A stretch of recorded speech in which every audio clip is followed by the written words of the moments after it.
You're listening to the Naked Bible Podcast. To support this podcast, go to nakedbiblepodcast.com and click on the support link in the upper right-hand corner. If you're new to the podcast and Dr. Heiser's approach to the Bible, click on New Start Here at nakedbiblepodcast.com. Welcome to the Naked Bible Podcast, episode 195. Is Christmas a pagan holiday? I'm the layman, Trey Strickland, and he's the scholar, Dr. Michael Heiser. Merry Christmas, Mike. Yeah, Merry Christmas. Yeah, Santa Claus, you getting ready? You going to leave some cookies out and all that good stuff? Yeah, we're a bit beyond doing all that stuff. I don't think we ever did anything with Santa Claus. We were pretty honest with our kids. It's like your mom and dad work hard. This is a special day. We think about Jesus' birth, and God's blessed us to get you some cool things. So well, there you go. We didn't do the other. Well, my kids are still young enough that I might use the naughty and nice list to my advantage. So sure does come in handy every now and then. Yeah, we let them know what some other people do to have a mild threat. I think they saw through it pretty quickly. Yeah. Y'all do Christmas cards? We haven't done one of those for quite a while. I don't know. We just sort of never get around to it. And this year, we have the people are separated. We have the two daughters that live elsewhere. So we're going to get together, but nobody's really here very long on the same day. And we were going to take a picture, but it rained all day here and they wanted to do an outside one. So that never happened. And there you go. Yeah, we're pretty bad too. Well, Mike, we had planned on having a guest with us on this episode, Dr. Burton, but due to technical difficulties, he wasn't able to join us. Yeah, it's unfortunate. Well, Mike, you get an early Christmas present in the fact that you're in the Fantasy Super Bowl and I am not. So teardrop. Yeah. But I have to admit, I'm not feeling real good. It's going to be an interesting weekend because I'm without my biggest weapon in the Super Bowl final here in the podcast fantasy league, and that's Antonio Brown. So I've been riding him the whole year. Well, and he gets hurt, right just in time for the final game. So it's going to be pretty close. Switching gears into a serious topic, we all that wasn't serious. Well, no, not serious enough, I guess. We're about to take it to an 11 right now in seriousness because. You always hear about Christmas being a pagan holiday, or, you get a lot of these holidays that us Christians celebrate and people accuse us of it's just a pagan holiday and whatnot. So I'm hoping you can bring clarity and set the record straight once and for all. Yeah, well, we're going to take our shot at that, but you're kind of right in your observation that, the people who are really sort of the most uptight about this, are certainly the Hebrew roots crowd, because they want to dump the whole, Christian liturgical year and calendar. So you have that. But I think it's because of Gnostics, especially in pagans, they like to tweak Christians over like the December 25th date and some other things. And so that makes Christians uncomfortable. Maybe even, the JWs, it used to be the JWs. Now it's more the Gnostics and the pagans who are on this thing. And it makes it uncomfortable for Christians who just want to celebrate the day, and so now you have to think about or deal with all this stuff. The way I'm going to approach this episode is really in two areas. We're asking the question, is Christmas a pagan holiday? And I see two area breakdowns here. One is the date, and I'm going to telegraph up front that I don't think that the December 25th date is a pagan date or has anything really to do with, the Sol Invictus, solstice kind of stuff. It is not a date that derives from that. So the date is not a pagan thing. Second category would be the practices, some of the things that are associated with the celebration. And some of those are certainly deriving from, pagan practice, what we might, think of as pagan practice. But that's actually not sort of a slam dunk kind of issue, because I'm going to suggest when we get to part two, area two, that you can't really have... let me put it this way, that there's an issue when it comes to, are we doing pagan things, i.e., is this idolatry or something like this? There has to be some awareness and some intent. And there are actually biblical examples where Israelites especially, quote unquote, used pagan objects and imagery, and it was not an issue theologically. And so I think we need to think a little bit more carefully when it comes to practices. And yet, be honest that some of this stuff we do has no attachment at all, to the biblical story of Jesus or anything like this. And there were things that accrued over time, just like ancient Israel. I mean, there were things like this. And so maybe some of that biblical material about the Israelites, when it was not a theological issue, maybe that's a helpful analogy to think about the practices. But when we get to that point, I think listeners will better understand, what I'm talking about here. But let's just start with the date.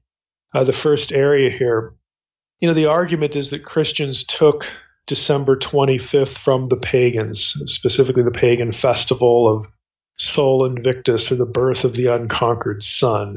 Again, that's what Sol Invictus means, unconquered sun.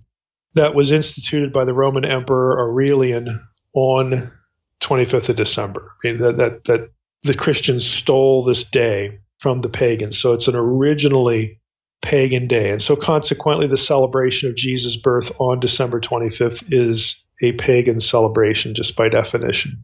Now, listeners to this podcast probably know, either from the episode we did on this, or maybe something on the blog, or something I've said in an interview.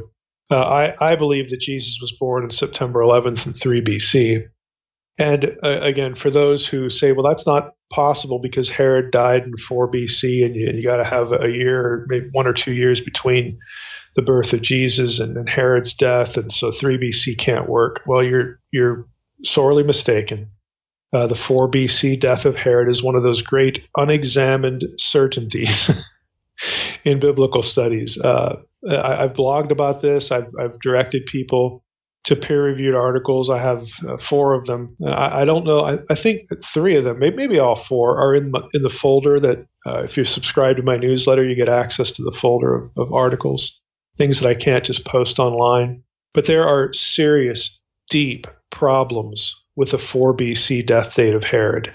Serious problems that scholars who are experts in chronology have collected, and they've presented in a coherent fashion, and showing that the death of Herod is better dated to late 2 BC or 1 BC. And so the September 11, 3 BC death date does work.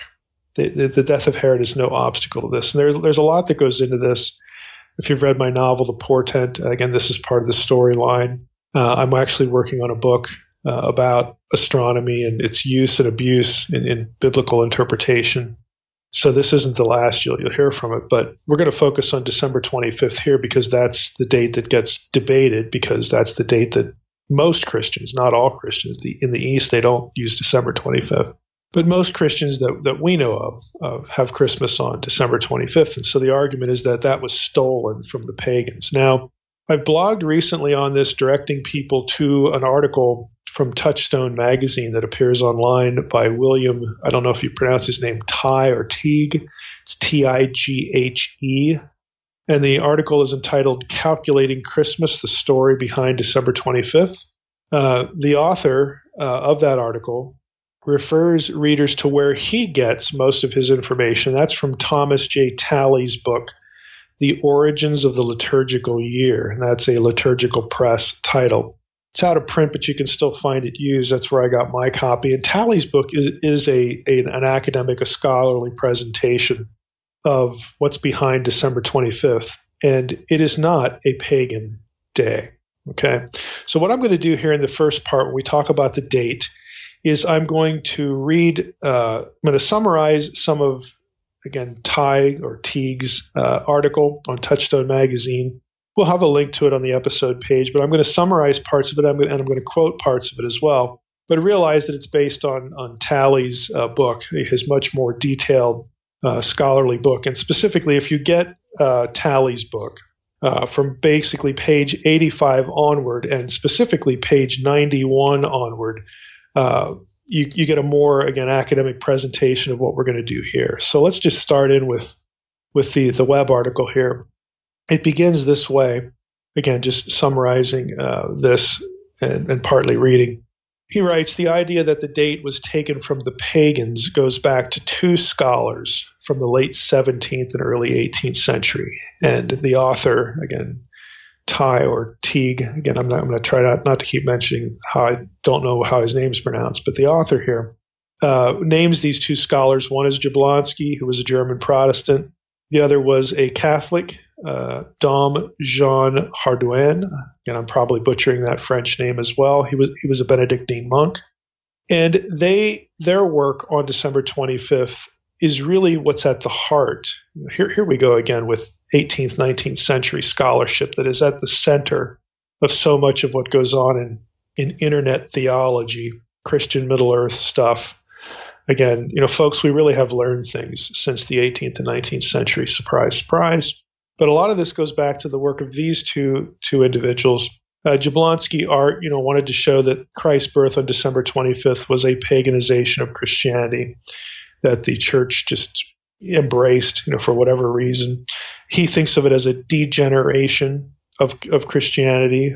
Doing this was not a good thing, whereas the Catholic, and Catholics are sort of known for this sort of syncretistic approach. Hardouin tried to show that the Catholic Church adopted pagan festivals for Christian purposes. In other words, as an evangelistic tool to without paganizing the gospel. Now, the author of our internet article is going to object to this. He's just telling us that, hey, this idea that Christians stole the date comes from Jablonski and Hardouin, Protestants in the Catholic 17th, 18th centuries. There's 1700s, 1800s, and onwards. So this is how he starts his article. This is where it comes from. Now, he writes elsewhere, in the Julian calendar created in 45 BC under Julius Caesar, the winter solstice fell on December 25th. And therefore, it seemed obvious to Jablonski and Hardouin that the day must have had a pagan significance before it had a Christian one. But in fact, the date had no religious significance in the Roman pagan festival calendar before Aurelian's time, nor did the cult of the sun play a prominent role in Rome before him. And that was a direct quote.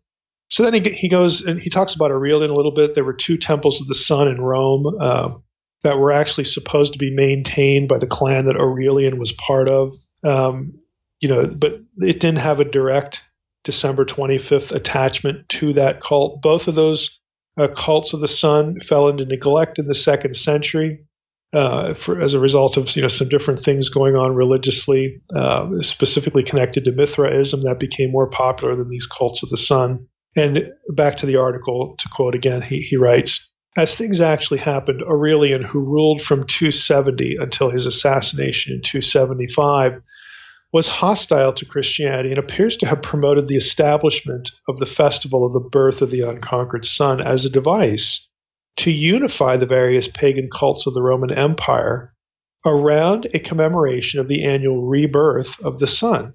In creating the new feast, he intended the beginning of the lengthening of the daylight and the arresting of the lengthening of darkness on December 25th to be a symbol of the hoped-for rebirth or perpetual rejuvenation of the Roman Empire, resulting from the maintenance of the worship of the gods whose tutelage, the Romans thought, had brought Rome to greatness and world rule. If it co-opted a Christian celebration, so much the better, because he hated Christians. Okay.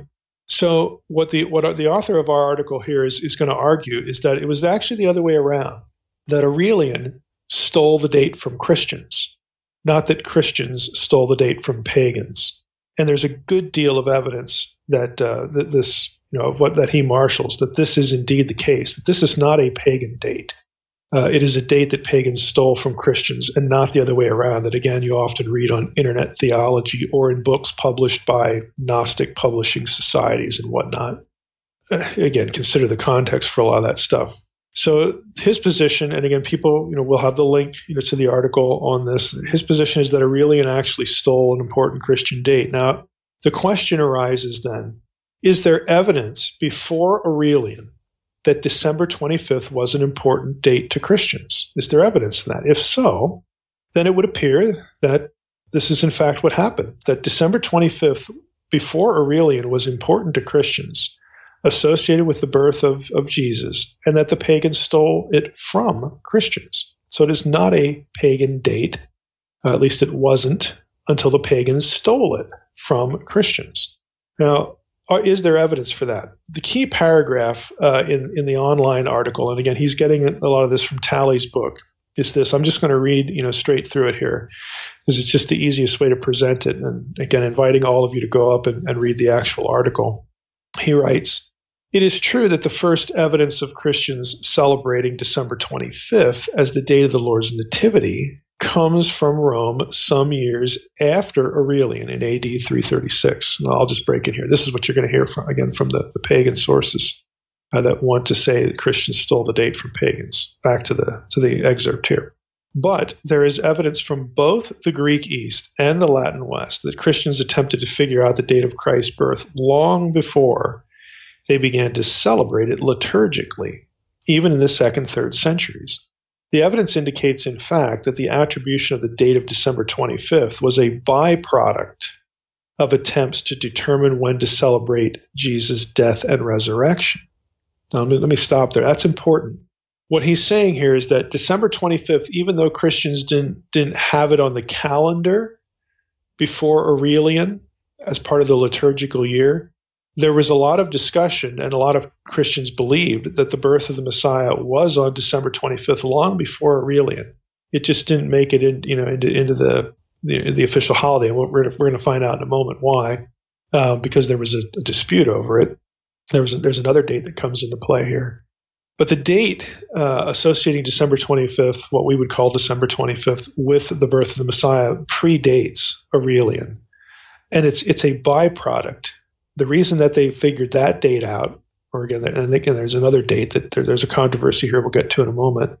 But the reason why that date was associated with the birth of Jesus by a large segment of the church, large population of Christians, was because you could essentially do math. Okay, they were really more concerned with what the day of the crucifixion and the resurrection was. And so once those were sort of fixed, you could do the math and calculate the birth. Okay, so the birth date is a byproduct of the effort, which was extreme. I mean, there's a mass of scholarship on the quote unquote Easter computus. Okay, the whole idea of when do we date the crucifixion and the resurrection specifically. That was a huge deal in the early church for obvious reasons. They wanted to celebrate the resurrection. It's fundamental to Christianity. So in the obsession to find that date, the birth date, again, sort of developed. I mean, people took the time to, well, if this is when he rose, can we possibly calculate, when he was born? And so people did that. And December 25th was an early date for that effort, to try to do it by math. Okay, back to the quotation. Now, again, there's evidence, he says, that the attribution of December 25th was a byproduct of attempts to determine when to celebrate his death and resurrection. How did this happen? There's a seeming contradiction between the date of the Lord's death as given in the Synoptic Gospels, that's Matthew, Mark, and Luke, and in John's Gospel. The Synoptics would appear to place it on Passover Day, after the Lord had celebrated the Passover meal on the preceding evening, and John on the eve of the Passover, just when the Passover lambs were being slaughtered in the Jerusalem temple for the feast that was to ensue after sunset on that day.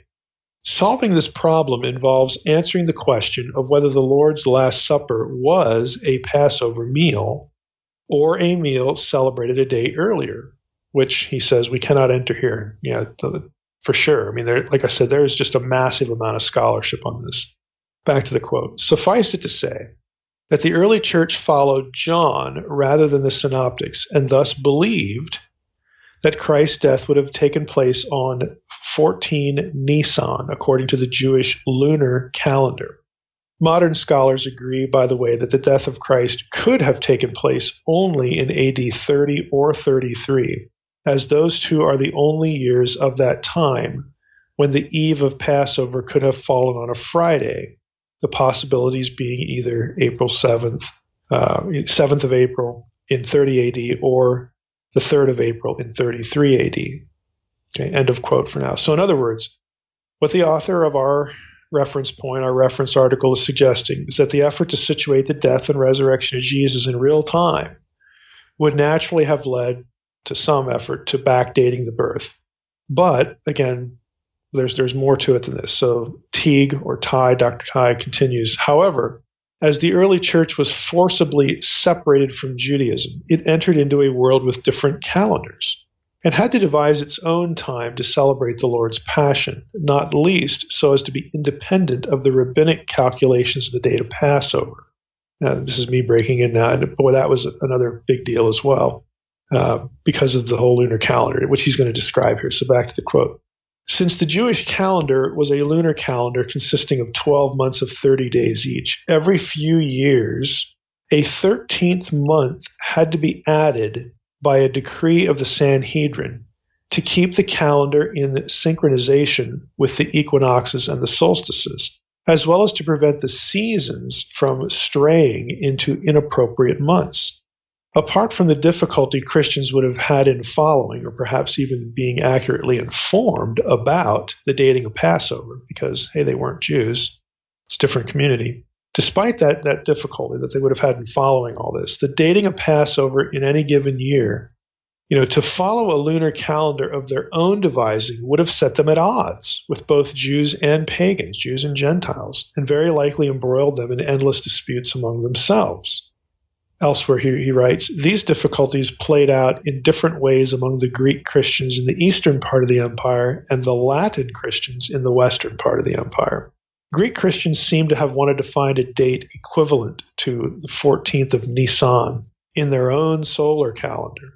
And since Nisan was the month in which the spring equinox occurred, they chose the 14th day of Artemisian, the month in which the spring equinox invariably fell in their own calendar. Around AD 300, the Greek calendar was superseded by the Roman calendar. And since the dates of the beginnings and endings of the months in these two systems did not coincide, 14 Artemisian became April 6th. In contrast, 2nd century Latin Christians in the West, in Rome and North Africa, appear to have desired to establish the historical date on which Jesus died. By the time of Tertullian, they had concluded that he died on Friday, the 25th of March, AD 29. Teague has an aside here, basically that's impossible because that wasn't a Friday, and Passover in AD 29 did not fall on a Friday. But anyway, this is what they decided. So back to the article here.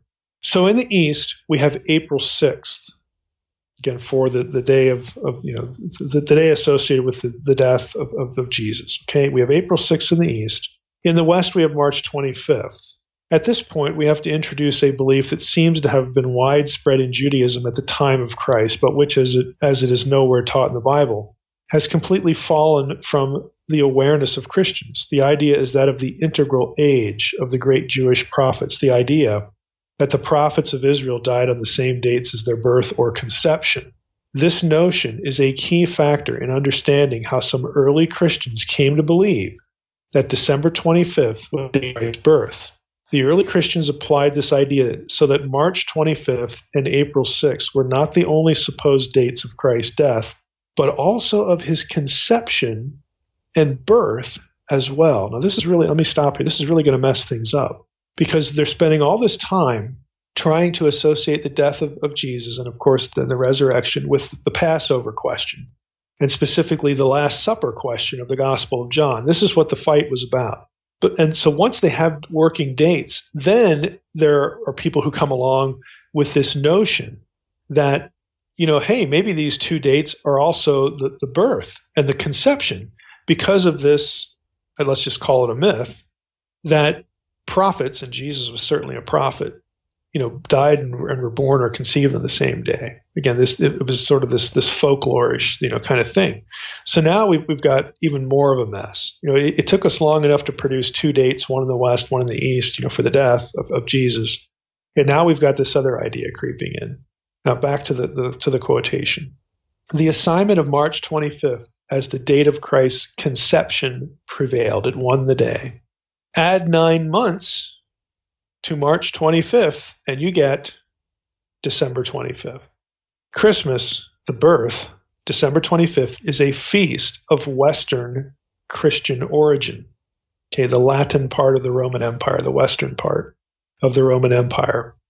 In Constantinople, it appears to have been introduced in 379 or 380 from a sermon of St. John Chrysostom, at the time a renowned ascetic and preacher in his native Antioch, it appears that the feast was celebrated there on 25th of December in 386. From these centers, it spread throughout the Christian East, being adopted in Alexandria around 432, and in Jerusalem a century or more later. The Armenians, alone among ancient Christian churches, never adopted it, and to this day they celebrate Christ's birth manifestation to the Magi and the baptism on January 6th.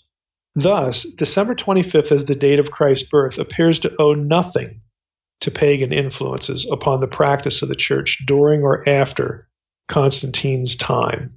The pagan feast which the Emperor Aurelian instituted on that date in the year 274 was not only an effort to use the winter solstice to make a political statement, but also almost certainly an attempt to give a pagan significance to a date already of importance to Roman Christians.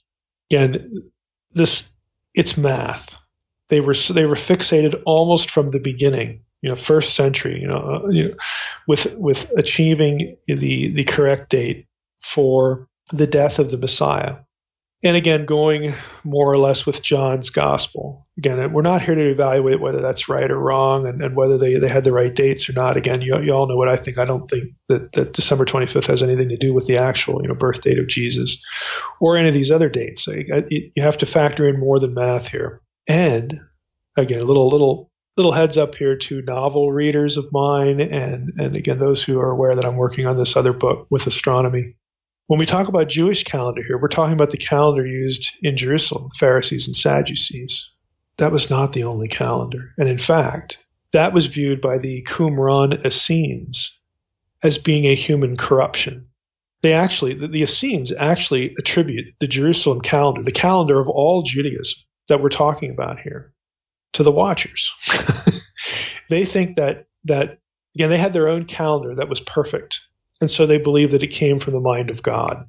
I'm not going to get into the Qumran calendar here, but it was a 364-day calendar. What was perfect about it is that every Sabbath occurs on the same day.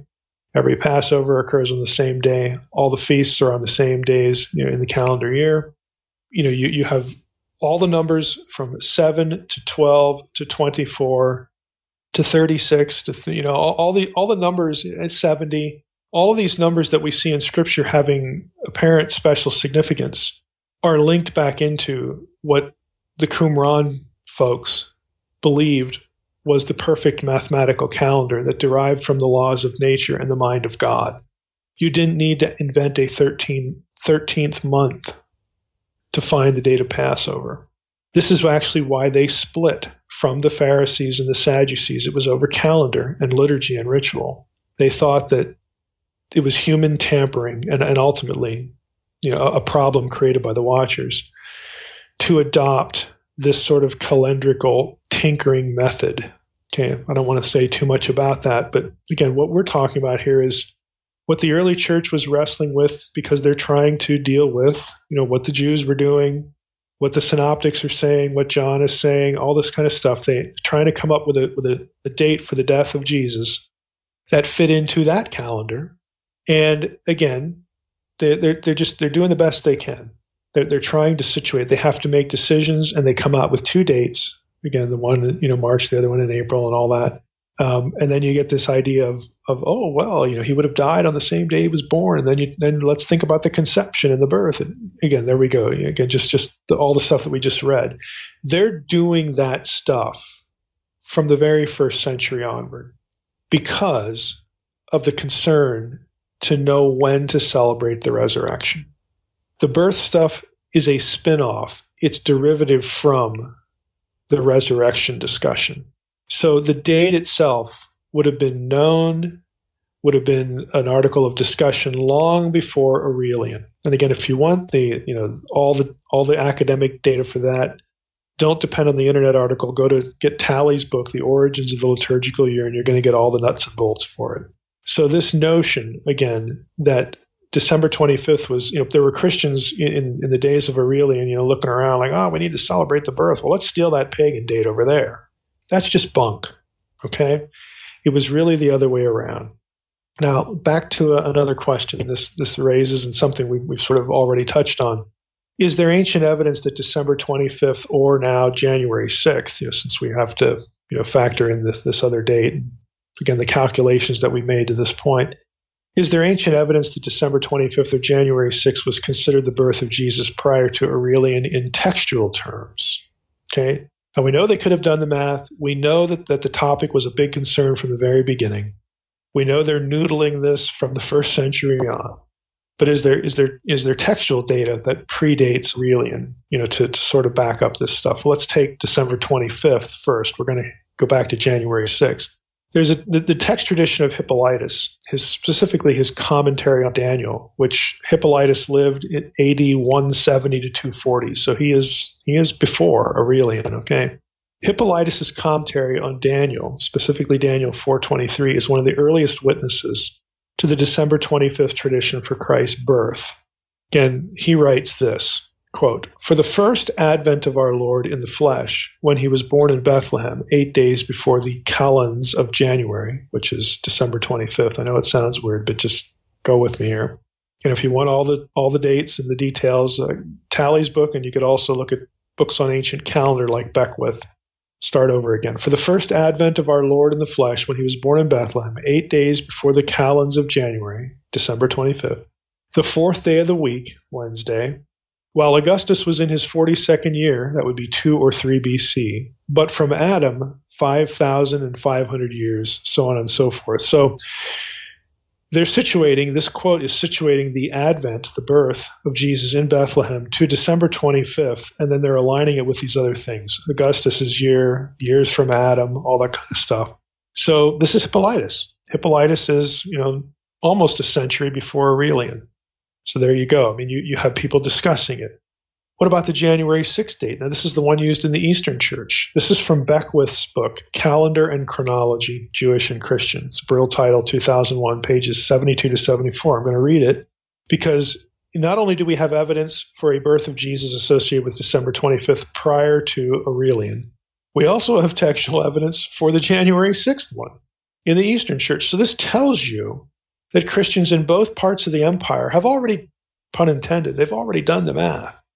They've already been thinking about this long before Aurelian and associating a particular date with the birth of the Messiah. Okay, it just happens that the dates differed in the West and the East. So here's Beckwith. "The other date for Christ's nativity, however, can be traced back with greater certainty behind, it's even earlier than Hippolytus, to Clement of Alexandria, who before the year 200 dates Christ's nativity on January 6th. This is over a century before any festival of the Nativity on January 6th is recorded." Now let me stop there. Did you catch that line?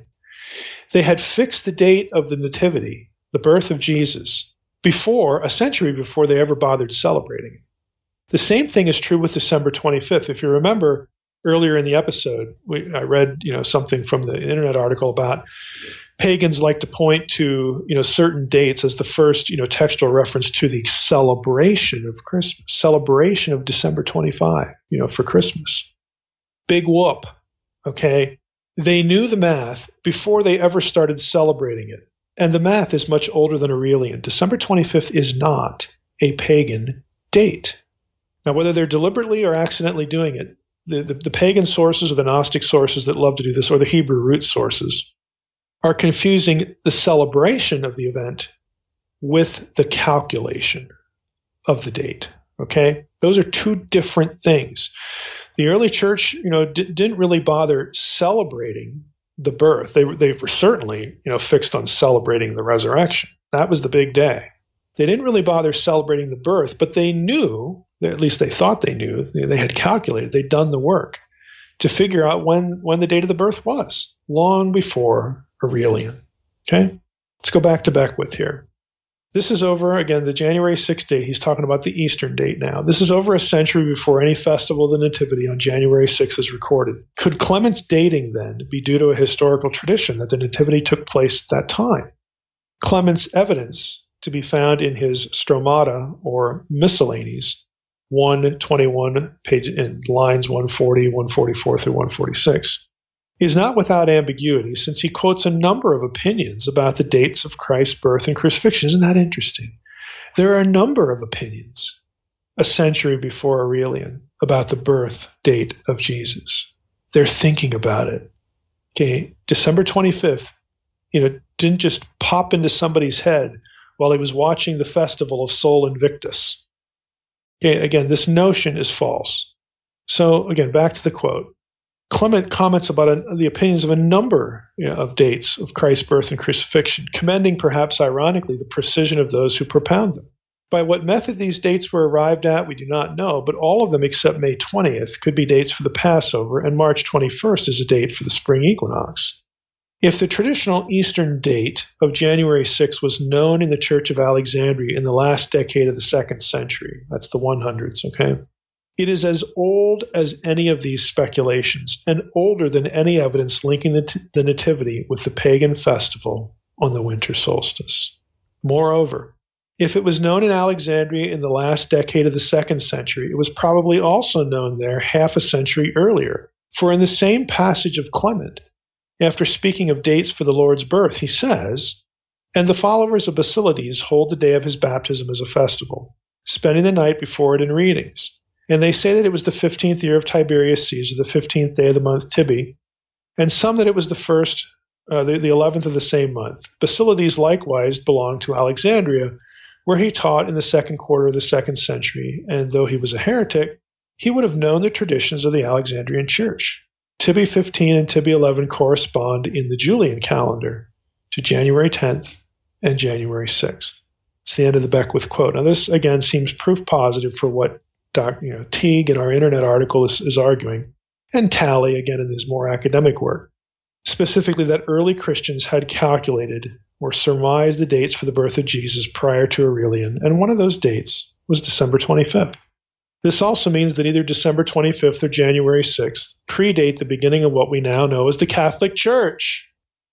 So the charge that December 25th is a Catholic invention and so deemed sinister for that reason alone is false. Okay, this predates that as well. Now that, I'm just going to leave that there. Again, we're dividing up the topic, the episode, into two categories. One is the date. Is the date December 25th for Jesus' birth, even though I don't buy that date? But is that date pagan? The answer is no, it is not. Category 2, area 2. What about the practices and the customs? Okay, now to me, this is a different story.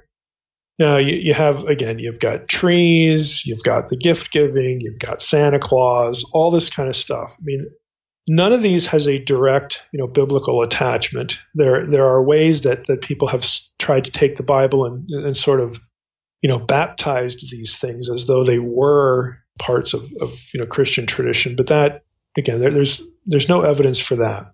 So we have to be thinking about, again, how these things accrue to the celebration. Okay, we're not talking about the calculation now. We're talking about the celebration. How do these things accrue, to the celebration of the birth of the Messiah? And what do we make of that? How should we think about that? We have to be thinking in terms of analogies, and really, I would also say kind of what's in a person's mind and a person's heart. A couple of general observations, sort of statements here I'll make. Number one, idolatry, and some groups, whether they're pagan or sort of the extreme Hebrew roots crowd, are going to be looking at what Christians do, on December 25th today to celebrate the birth of Jesus. They're going to call it things like idolatry. So idolatry, however, really, I would say requires willful worship, or maybe knowing. You kind of know what you're doing. I'm doing this thing as an act of worship. Even if you don't really know why you're doing it, the legacy of it, the history of it. If you think that putting that tree in your living room or whatever is somehow an act of worship, well, then we might have a problem here because of its association. I've never actually met a person who thinks that putting up a Christmas tree is an act of worship. It's just something you do. It's cultural. So there's an issue here. Are we looking at the tree thing or any of these other things as acts of worship? That's one facet of the discussion. There are other ones that we'll get to, obviously. So I would be concerned, if people were thinking that. I would be concerned with, just broadly speaking, again, that doing things like putting up a Christmas tree results in you losing, to use the cliche, losing the reason for the season. And that, of course, is the birth of Jesus. And I think that's a problem because of the commercialism and the trappings of it. Again, I actually think that's more serious than any of this, this is pagan kind of stuff. So that's one thought. This whole idolatry thing, it requires, some knowledge, it requires some intent, it requires, some linking of it to worship, that sort of thing. Second thought, when it comes to images or objects, an idea like there's an evil pagan association is also subjective to some degree. That is, a factor in its illegitimacy or permissibility is to some extent dependent on the response of the viewer or the participant. Now, there are some classic examples of this actually in the Old Testament of what I'm talking about here. Some are positive, there's at least one negative, but let's just jump into a couple of them. Let's start with the relevant commands in Exodus 20. This is part of the Ten Commandments. It's going to sound familiar. So Exodus 20, verses 3 through 6. You shall have no other gods before me. You shall not make for yourself a carved image, or any likeness of anything that is in heaven above, or that is in the earth beneath, or that is in the water under the earth. You shall not bow down to them or serve them, for I, the Lord your God, am a jealous God, visiting the iniquity of the fathers on the children, to the third and fourth generations of those who hate me, but showing steadfast love to thousands of those who love me and keep my commandments. Now, don't make yourself a graven image of any likeness of anything that's in heaven above, earth beneath, or the water under the earth. This is the three-tiered cosmology we've talked about a number of times here. Again, this whole, ancient Israelite cosmology, it's here mentioned in Exodus 20. It's outlined. Heaven above, earth, then beneath the earth, all that stuff. Now, we learn from this passage in Exodus 20, we learn a certain thing here that I think it gets missed here. We learn that images alone are not the issue.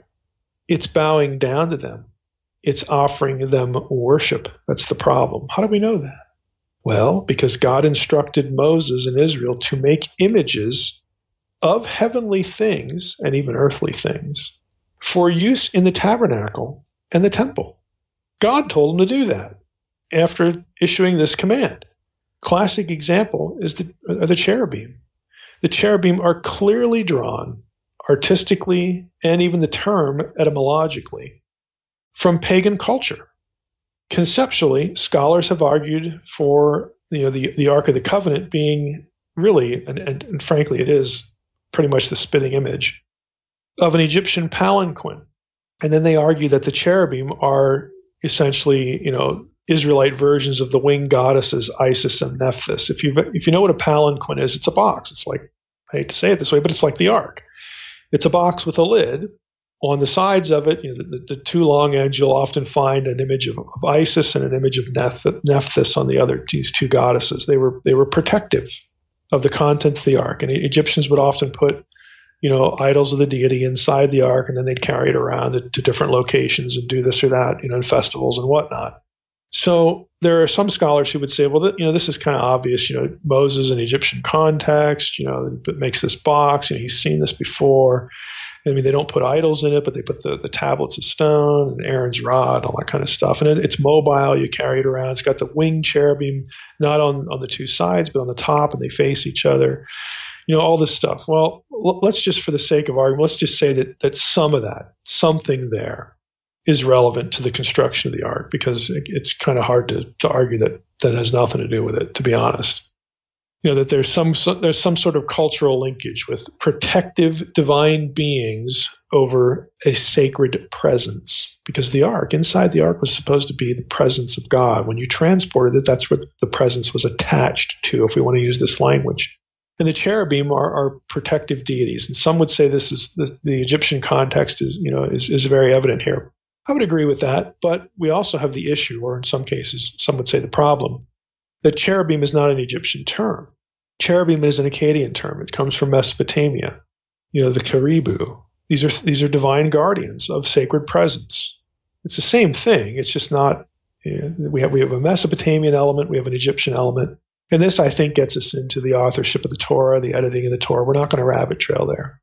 But either way, you have two divine beings, divine objects that come from pagan art, pagan practice, pagan cultural trappings that are used in Israelite religion. And God is okay with it. God tells them to build this.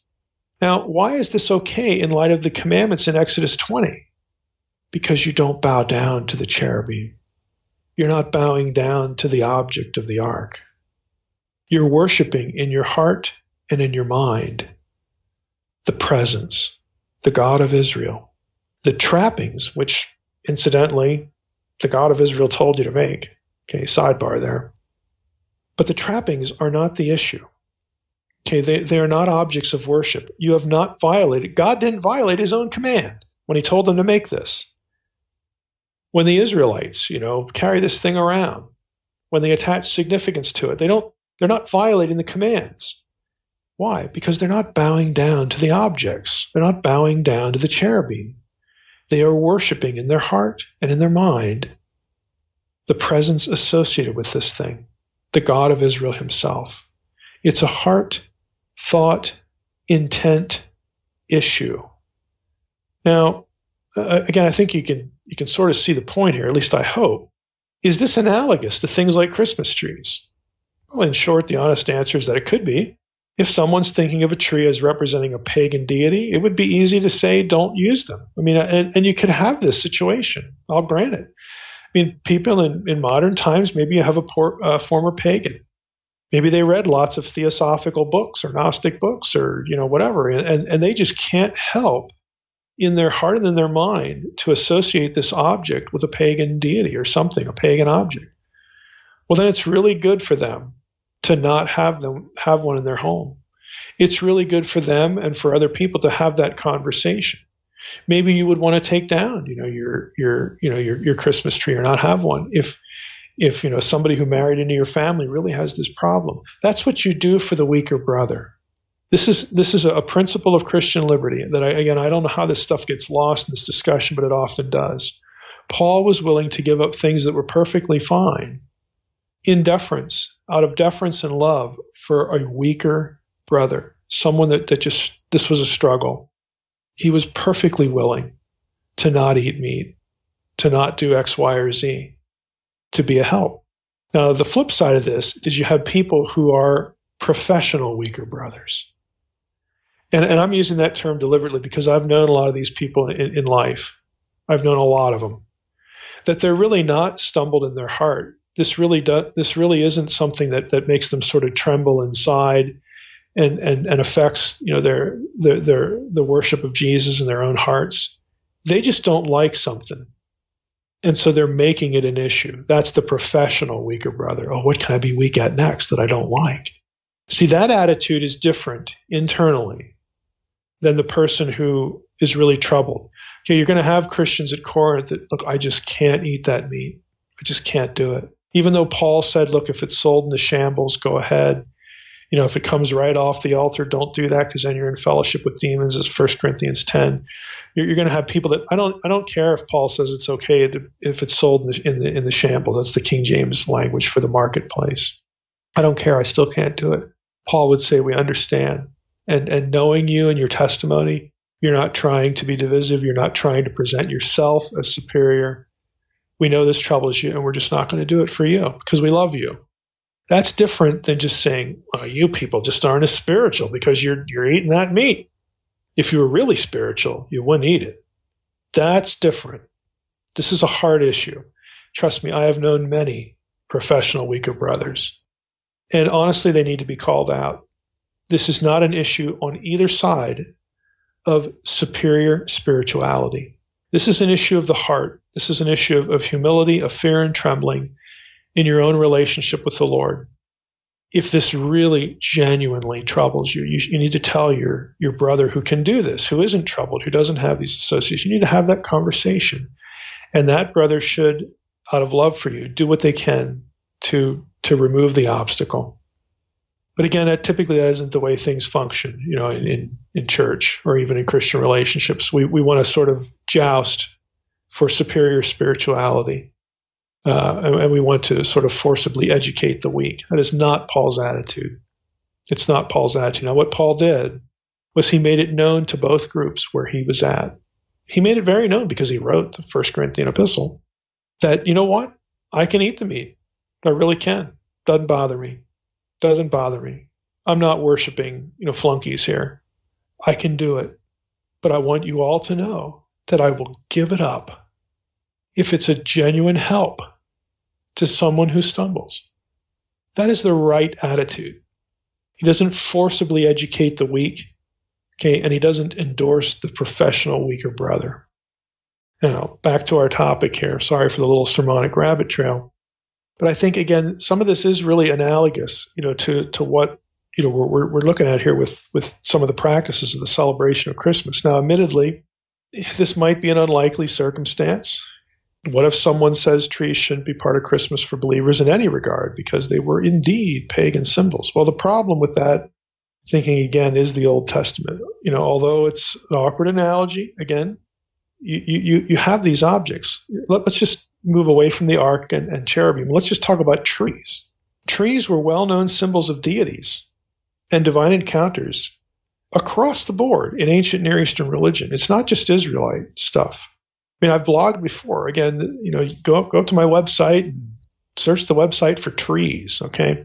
There are a number of passages where trees served to mark divine encounters with Yahweh. There's also the idea of trees marking, the presence of Yahweh because of the association. It's the cosmic mountain stuff. And in this case, it's the cosmic garden. The 70 trees, the 70 palm trees at Elim. Is that a coincidence? Again, I don't think it's a coincidence.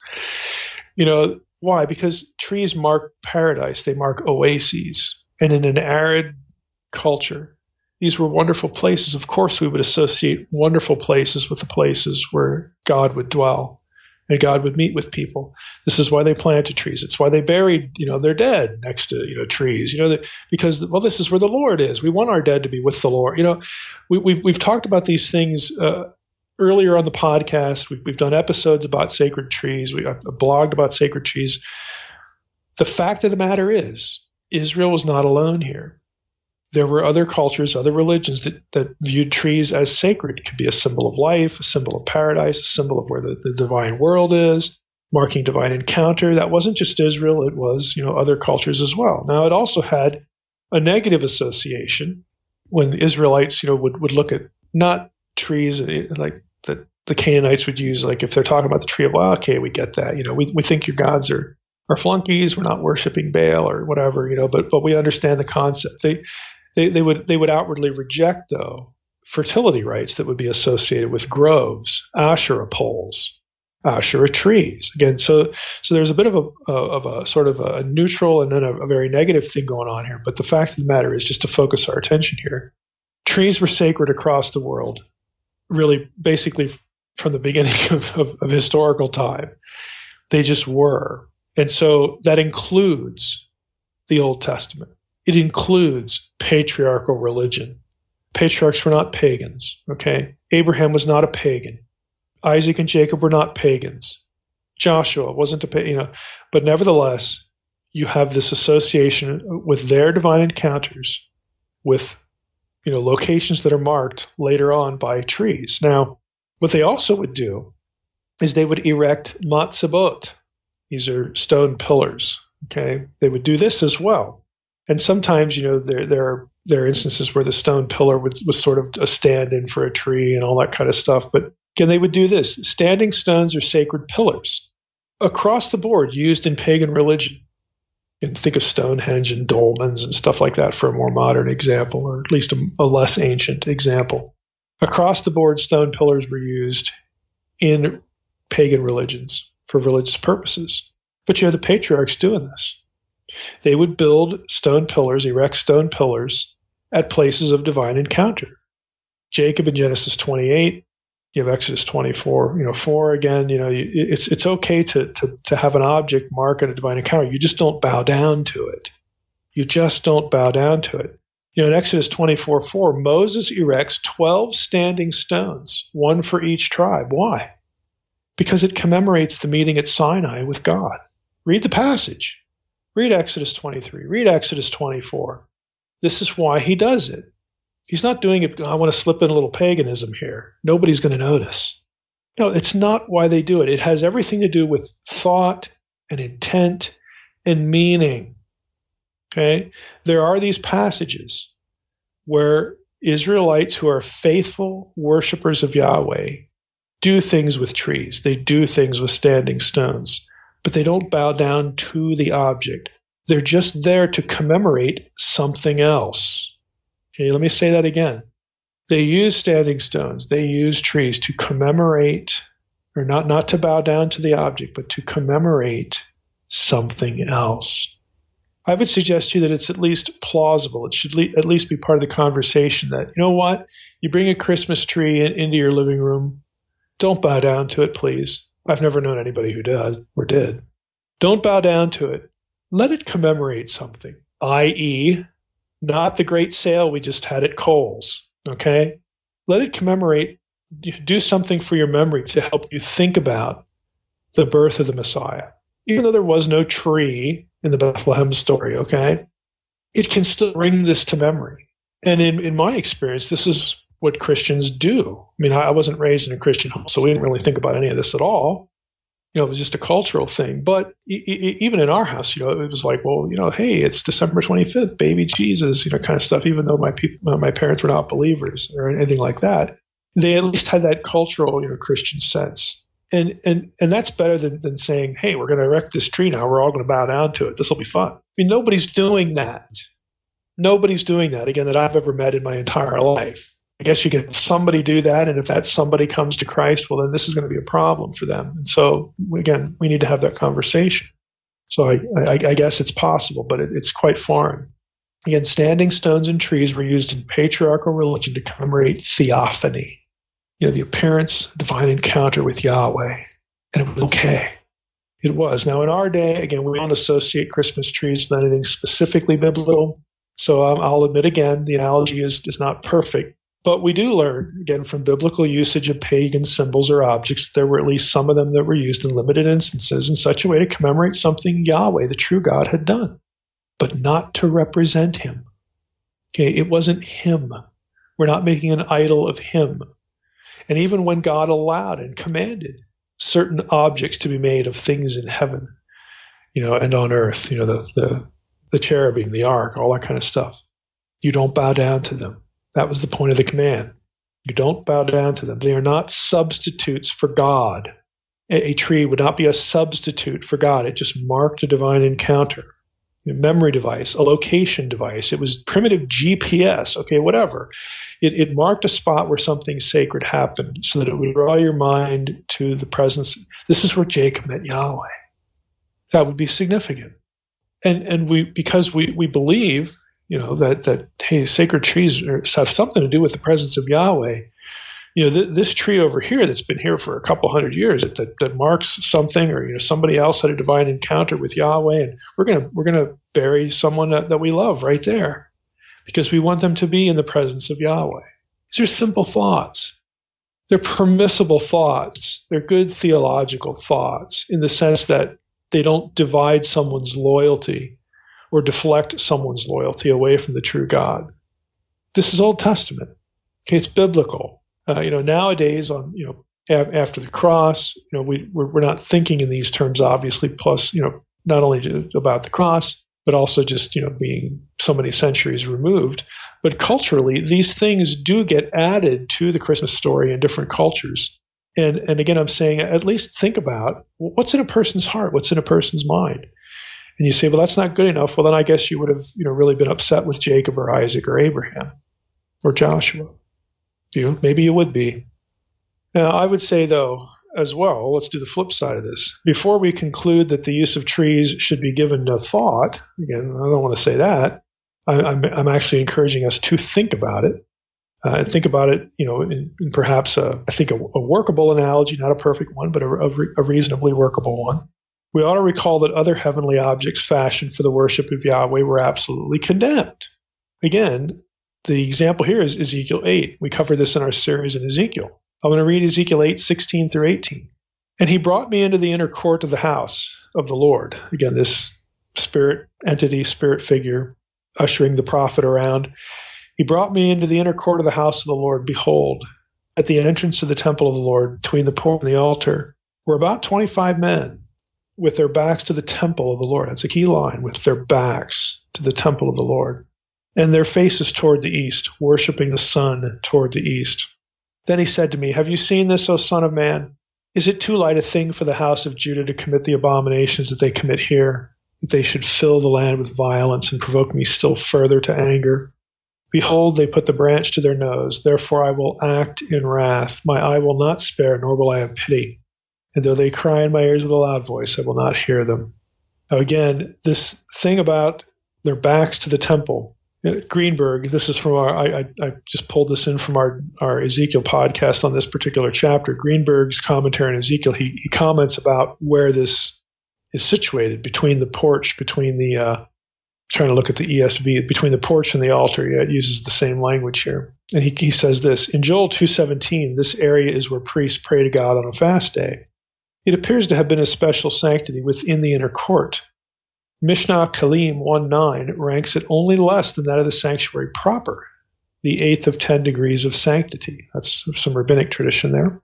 This sacred space is taken by men who give the sanctuary their backs, and they bow toward the sun. Such contempt for Yahweh is counted as the climactic abomination.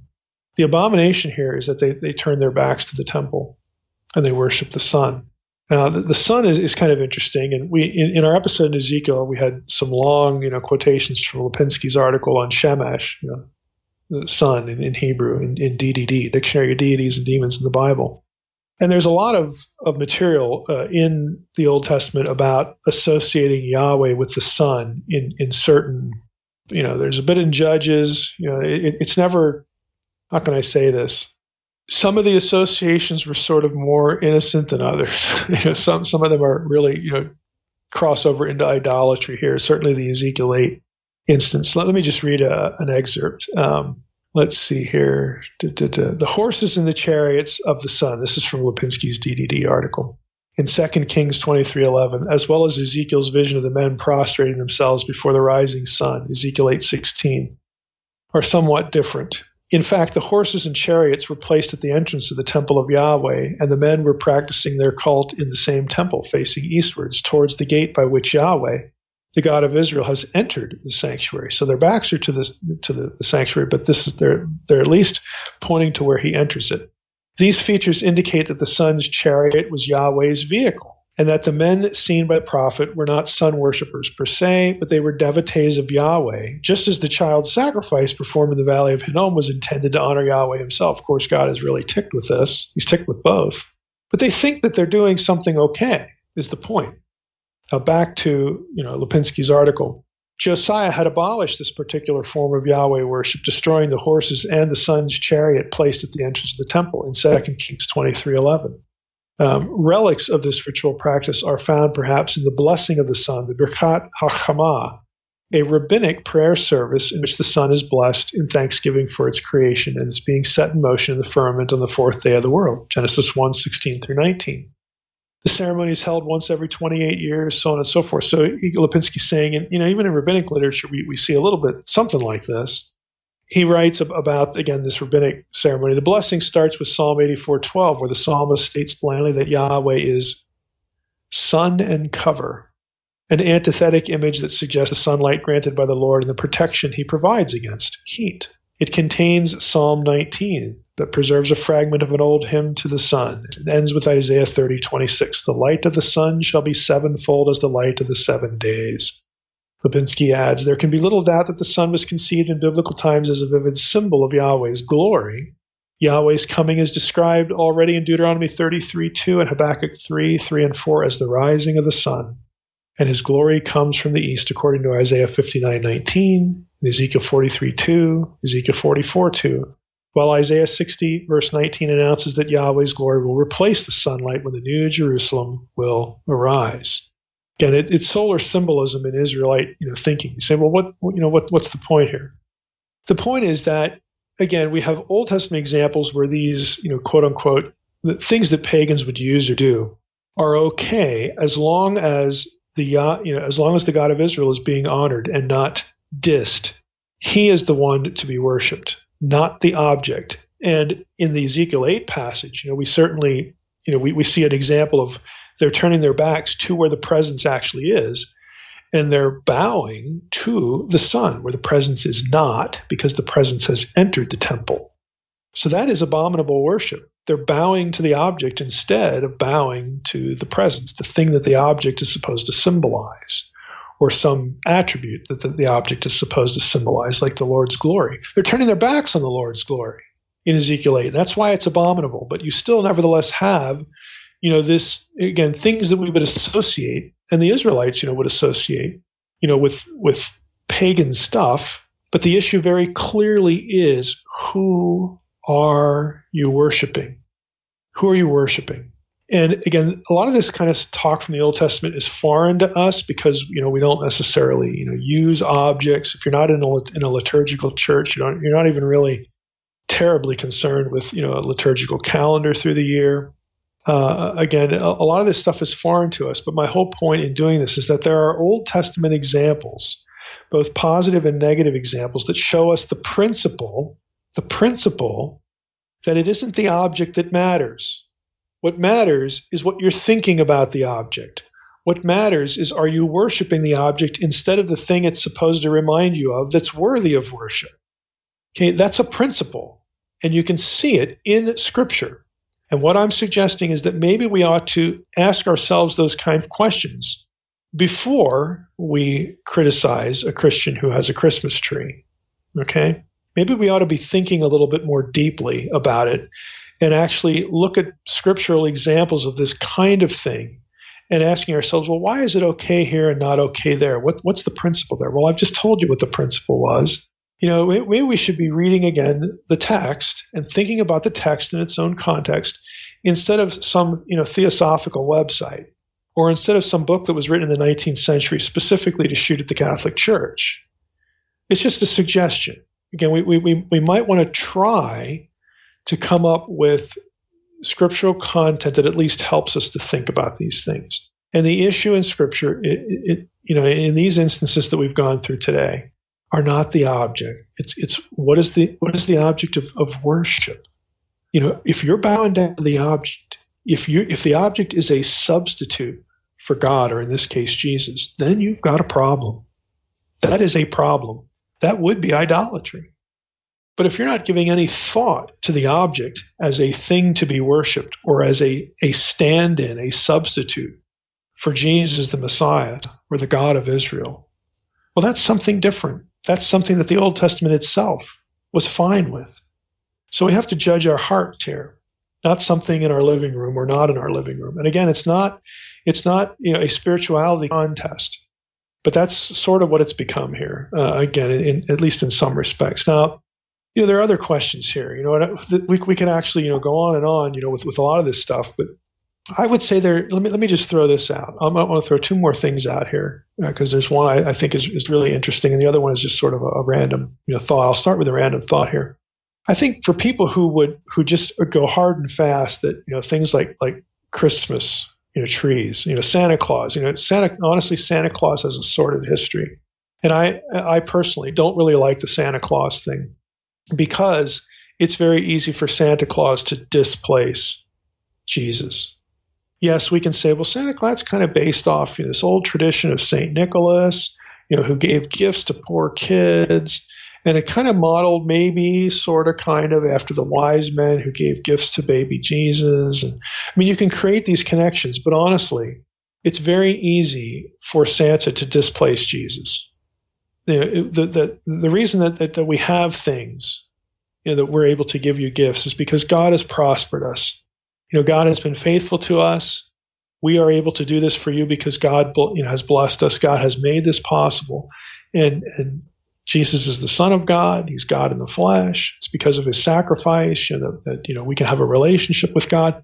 All that gets drowned out or substituted for, in many cases, by Santa Claus, St. Nicholas. So to me, again, Santa Claus certainly has pagan associations with it. There are other versions of the Santa Claus legend that aren't too great. Where he confronts someone, St. Nicholas, confronts someone who just murdered a few, kids and put them back together and all that kind of stuff. There's lots of alternative, stories to this that some of them aren't things you'd want to read to your kids. But to me, that's all incidental. The real question is there a substitution going on here? We want to be careful with that. All of that we could rabbit trail on, but I'd rather ask this question specifically to the people who don't really care to give the date any thought, or again, the use of an object any thought, that they just want to, it's all pagan. I don't need to think about it. We're going to do this to be more spiritual than somebody else. Do those same people use the week names of the week? Monday, Tuesday, Wednesday, Thursday, Friday, Saturday, Sunday. If those come out of your mouth, then you're a pagan. I could use your same logic and say, well, I'm not going to think about that either. I'm going to assume that you're an idolater because you invoke names. You invoke names for pagan deities in the days of the week. You must be following those deities. You must be giving them honor because you're mentioning their name positively. You use those names like every week. You must be really attached to those names. I bet you mention those names more than you say Jesus. I mean, I could do ridiculous stuff like that to point out the inconsistency. These are cultural trappings. How about, do you use the month names in the Hebrew Bible for the months? We use the biblical names. We're not using Jupiter. We're not invoking him, June or Juno or July or Mars, or we're not doing this thing. Associating our month names with pagan deities. We're more spiritual. We're using Nisan and some of these other Jewish names. Great, they come from Babylon. The Jewish month names are Babylonian. Again, there are just things like this that it gets silly pretty fast. And you can make it kind of absurd pretty fast if you want to press people for consistency. But instead of doing that, again, we need to be thinking about, are you completely substituting, again, what should be the object of worship for something else? That is a more fundamental question that gets to the heart of these sort of awful buzzwords like idolatry. It's really a matter of the heart, where your heart and your mind is focused. Because again, look at what the Old Testament analogies are. They're using certain objects. They're doing these things. They are part of the trappings of Israelite worship. But God doesn't condemn them if those objects are not being bowed down to, and he is not being removed or disrespected. In other words, he retains the central place, the exclusive place of worship. That's the better discussion to have, rather than, again, silliness like this topic often turns into, because I can turn it on its head and go after the paganists, okay, and show all sorts of inconsistencies with the way they live their own lives, even down to using Hebrew terms that, in the case of the calendar, have a deep association with Babylon. I could do that, and it would be just as silly on my part to do it. Of course, they're not idolaters, okay? But these things largely don't even get thought about. Consistency is never really on the radar, in what we're doing. It's a spirituality contest. The last thing I want to mention is an article by Aaron Gleason. Aaron is one of those who have been participating and doing some research for Divine Council stuff in Church Fathers, and he's a writer. He writes online. In this case, it's for the Federalist, thefederalist.com. We're going to have this link on our on the episode page, but he has a really interesting article that's drawn from the research of a scholar whose last name is Murphy. The article is entitled How Christmas Baptizes Norse Mythology into Powerful Christian Archetypes. Now, I want to read parts of this just to make the point that he's making.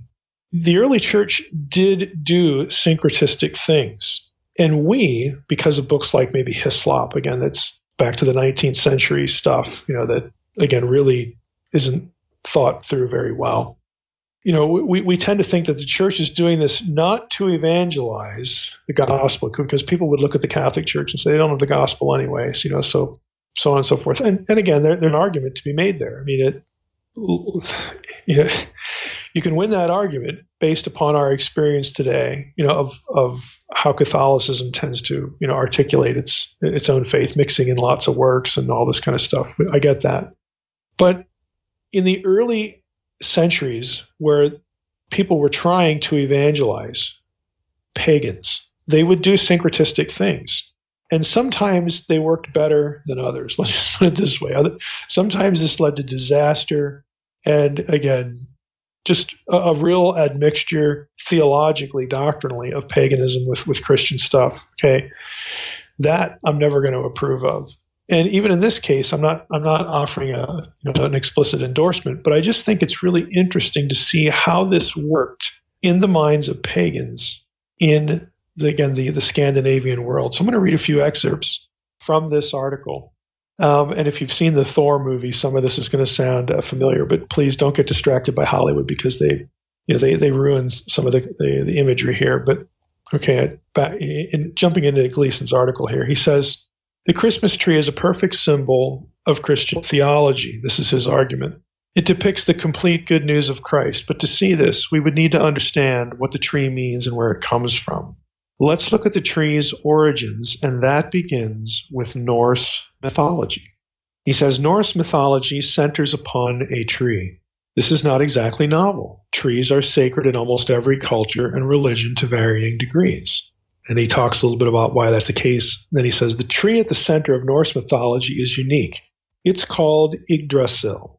Modern people tend to think of it and depict it as a gigantic ash tree where the 9 realms of the gods and the elves and the dwarves sit on the branches and the roots. Again, if you think back to the original Thor movie, or I think it's the first or maybe it's the second one, he's explaining where Asgard comes from, to his girlfriend there.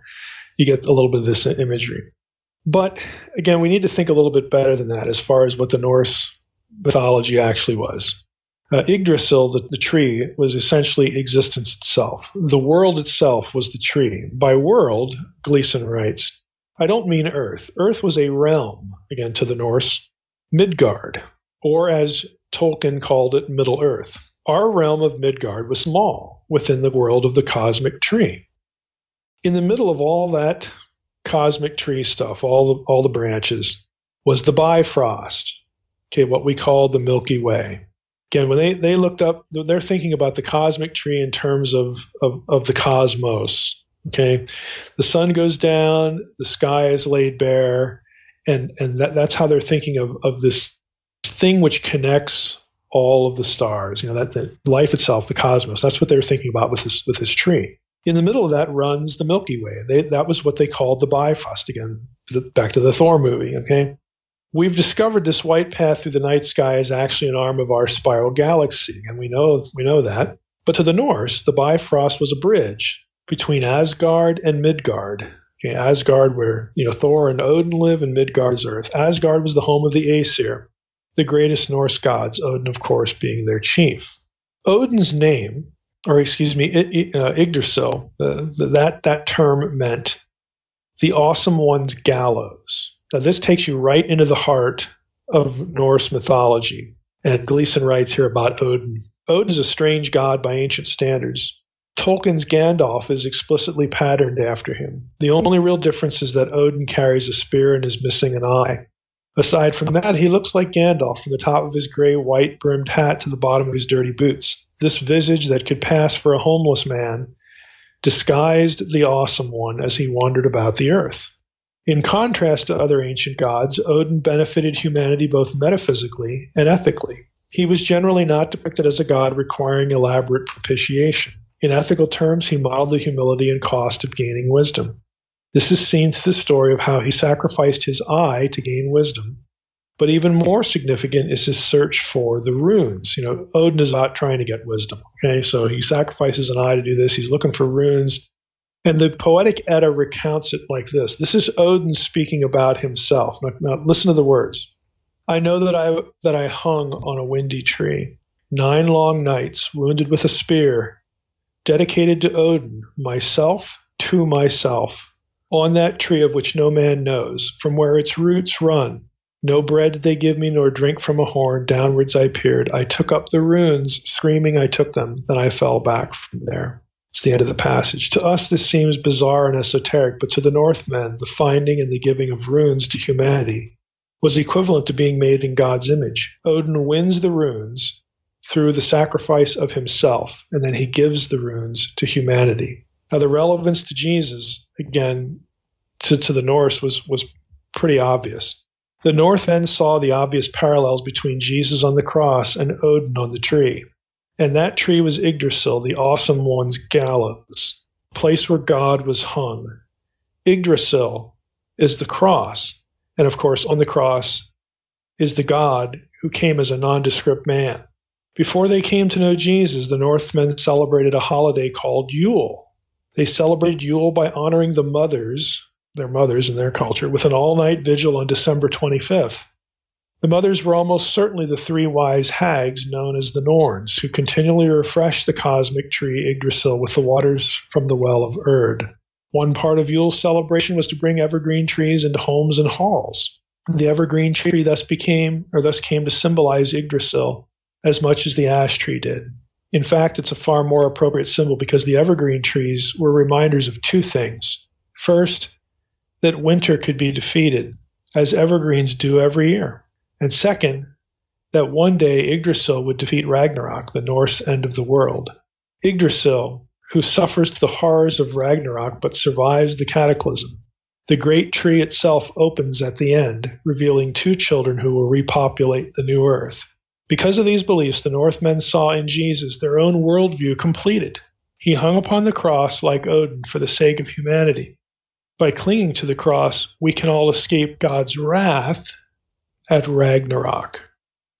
Again, these are just some excerpts from Gleason's article. So what I wanted to do here was illustrate how, again, the missionaries back in these early centuries who become familiar with the religion of, in this case, the Norsemen, they see points of their own, of the Nordic theology that are very easy parallels. And here's the question. This goes back to our episode with Gerald McDermott about, the worship of other gods. Was God planting truth amidst this punishment situation, where he had divorced the nations of the earth from himself, to assign them to other gods, the Deuteronomy 32 worldview? Is God planting truth among them to capitalize it on someday? Are there vestiges of truth about the true God that survive?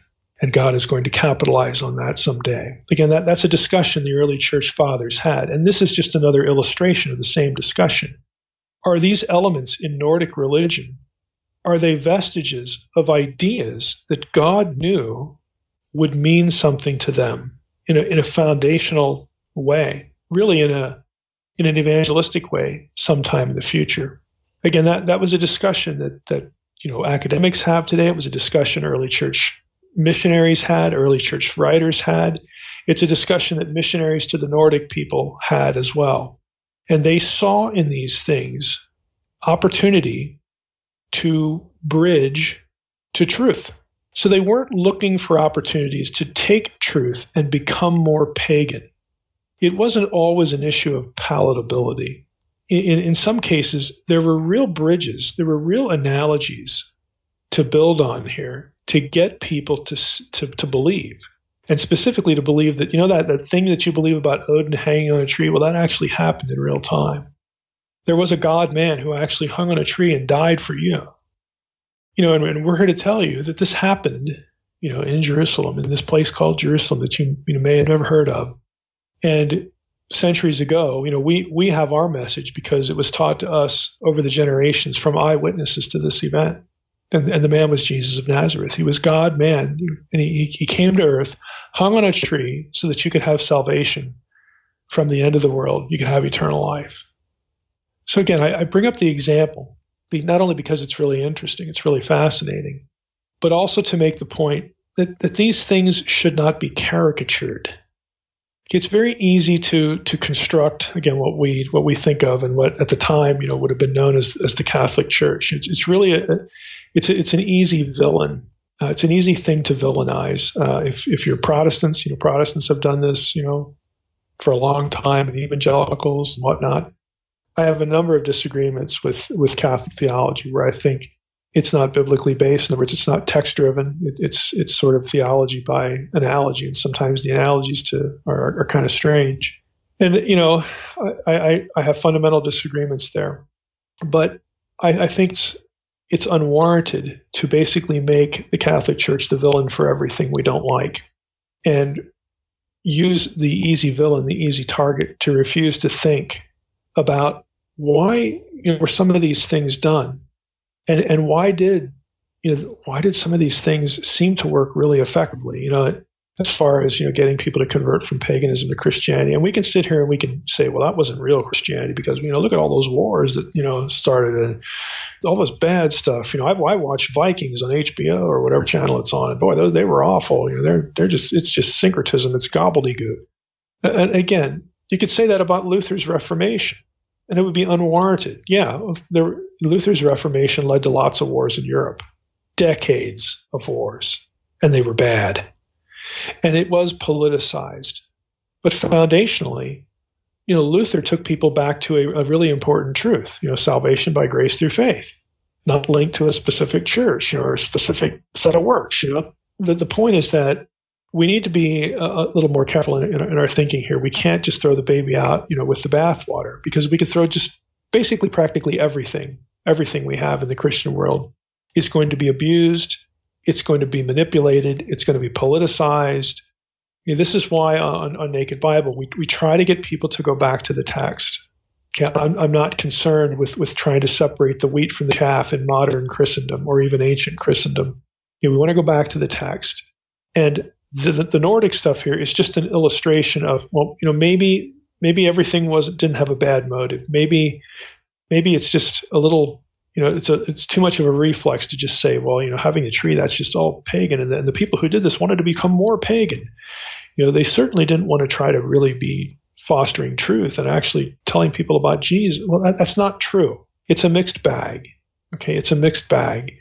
But what we ought to really have our focus on this topic and really any other topic is how can we look at Scripture and think better about the topic? And so in this episode, to wrap up, we've tried to approach is Christmas a pagan holiday in two ways. One was the date, and again, the calculation of the date and the date itself, December 25th, even though I don't think that's when Jesus was born. That is not a pagan date. It is a date that was arrived at through various mathematical extrapolations, specifically as a byproduct to validate, or I shouldn't say validate, but to remember, to commemorate something explicitly scriptural, and that is the resurrection, the crucifixion and the resurrection of Christ. Fixing that, the commemoration of that event in real time was an obsession in the early church. And the date for the birth was derived therefrom, at least 100 years earlier than Aurelian. At least 100 years earlier.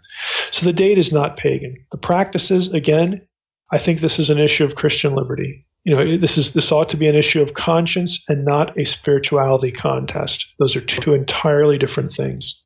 Old Testament Israelites used, even at God's command, they used objects, symbols and objects that were part of pagan traditions. And it wasn't bad theology. It wasn't idolatry. It wasn't a violation of anything per se. The issue was, is it a substitute for Yahweh? That's evil. And are you worshiping the object itself instead of Yahweh? That's evil. And so these are the kind of ways that we need to look at Scripture and try to come up with ways to think about what we're doing. I would say if you want to divorce yourself from the Christian calendar and follow the Jewish calendar, but you're not, again, making it a spirituality contest, it's an issue of conscience. It just connects you more to the Old Testament, whatever. By all means, do that. Go ahead, do that. But again, don't judge someone else for not making the same decision, because then you've just turned it into a spirituality contest. Paul is very clear in the epistles about it doesn't matter about dates, foods, and feasts and all this kind of stuff. What matters is Christ. And he let everybody know that I have the freedom to do this or not do this. But he also, on the flip side of the coin, is he also let everybody know I love the weaker brother. And if I need to give up something that I could do for the sake of others, I'll do it. Don't even have to think about it. I'll do it. But again, I don't want to rehearse, the territory we've been over in the episode. So again, that's how I would look at this whole thing: is Christmas a pagan holiday? No, it's not. It can be made that. It can certainly be twisted and turned into that. And in our culture, more and more, it's about not thinking about Jesus. but that's more easily done with commercialism. But these things that we criticize, again, certainly the date is not pagan. The practices, again, we need to evaluate our consciences, or we need to evaluate the practices on the basis of our own consciences, and the conscience of others, other Christians, other believers. But do not make it a spirituality contest. Mike, can you subconsciously be guilty of idolatry, though? I mean, for example, you're not explicitly saying out loud, I have replaced God with money. But if you are completely consumed with your job or, anything else like that, I mean, can you be guilty of idolatry subconsciously? I think the short answer is, yeah, I think that can happen. Subconsciously, you'd have to. Every person has to evaluate what's going on the inside, and you could say, well, could there be a person that a situation where nobody even really thinks about it? They're just doing it. That's what you're talking about, with the subconscious thing. And yeah, and it may take someone, from the outside, a family member or somebody else, to just ask a question like, is really, your job the source of your happiness? Is this really what your, what essentially your faith is in? You attach the reason why you have these things or why you are what you are, that you're stationed life exclusively to your job, and the Lord doesn't even enter, even pop into your head. Then you've got a problem. But there are a lot of people, I think, who, it could be anything, that the question is not even going to occur to them.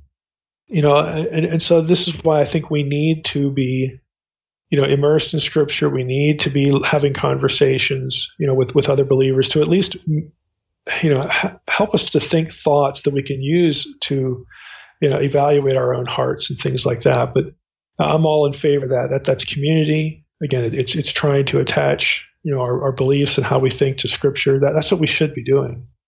What oftentimes these things turn into is they turn into opportunities for us to look at somebody else, not look at ourselves, but for us to look at somebody else and either think in our hearts that we're better, we're more spiritual, or we say something not to get them to maybe ask themselves a question that they really need to ask. In other words, not out of sincerity, concern for the other person, but it becomes a dig. It becomes, again, something that we're saying this to the other person because we want them to get the message that you've got problems, dude, and I don't. So it's these things can happen. So my short answer would be, yeah, I could see scenarios where that would be the case. But this is why we need, honest people in our lives. We need community.